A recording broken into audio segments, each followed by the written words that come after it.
What's for dinner?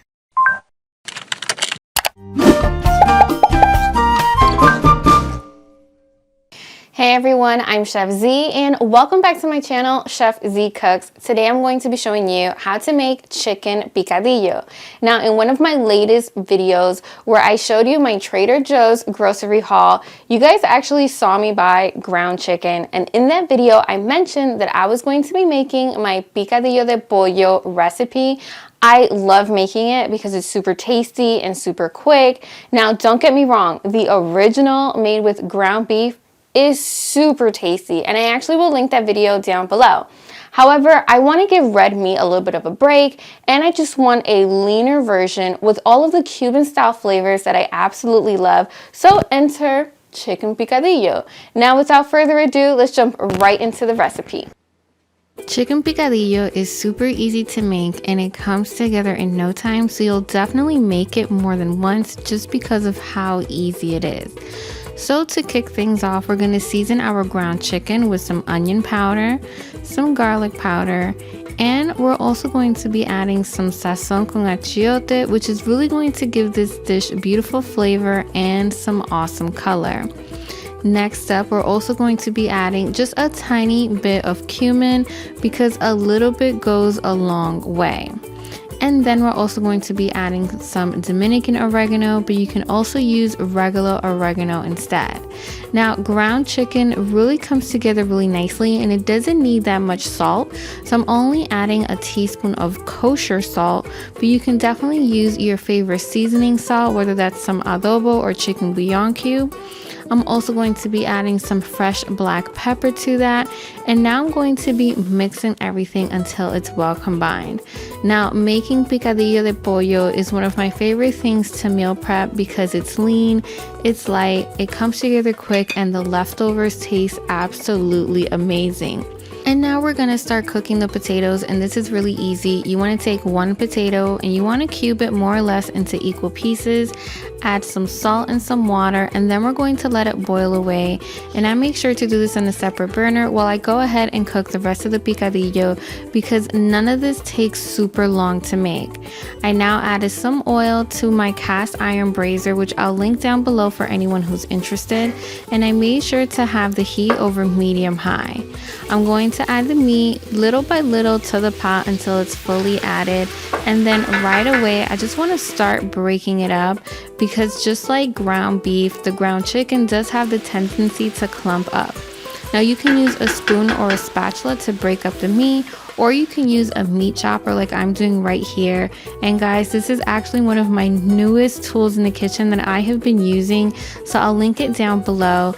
It chops up the meat in no time. Now the meat does cook super quickly, and it took me about 5 minutes to chop up the meat, and believe it or not, the meat is basically cooked. So now I'm going to add some tomato sauce along with some tomato paste, and you want to make sure to work in that tomato paste into the chicken. Now if you feel like the chicken is cooking a little bit too quickly, feel free to lower the flame while you mix in the sauce.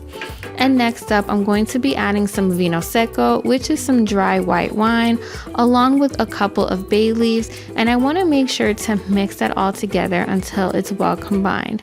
And afterwards, I'm going to cover it with a lid, and then I'm going to set my flame to low because I just want this to simmer for about 5 minutes, and this is going to make sure that the meat comes out super nice and velvety smooth, which you guys know I love whenever I'm making ground chicken or even ground beef. So once I uncover it, I just want to make sure and mix everything all together. And by now, you should have been cooking the meat for about 15 minutes. So those potatoes should be perfectly cooked, and you very carefully and very gently just want to fold it in. You want to cook the potatoes until they're still a little bit firm because at the end of the day, we're not making mashed potatoes. Now, I should say that potatoes in this recipe are optional, but they do make the dish super nice and hearty. And at the very end, I just like to go in with the onions and peppers, and I like to mix those in as well. Now I add them at the end because I do want them to have a little bit of crunch, and the heat from the picadillo is actually going to soften them and give it a nice bite. And at the very end, I just like to go in and garnish it with a little bit of fresh cilantro for added freshness.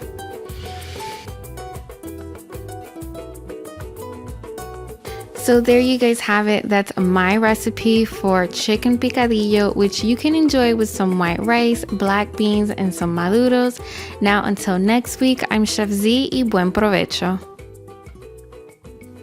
Guys, I am so excited for this dish.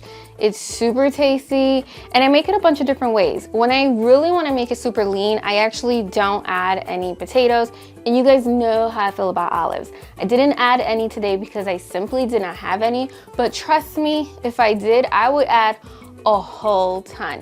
Now, a bit about the raisins. I know you guys feel super strongly about that. I actually find that the raisins taste better in the beef version, so I don't add them in the chicken version. Now, before you guys leave, make sure that you subscribe and you comment down below if you have any questions. And if you need some tasty recipes on what to cook next, go ahead and click right here. It's time for me to eat.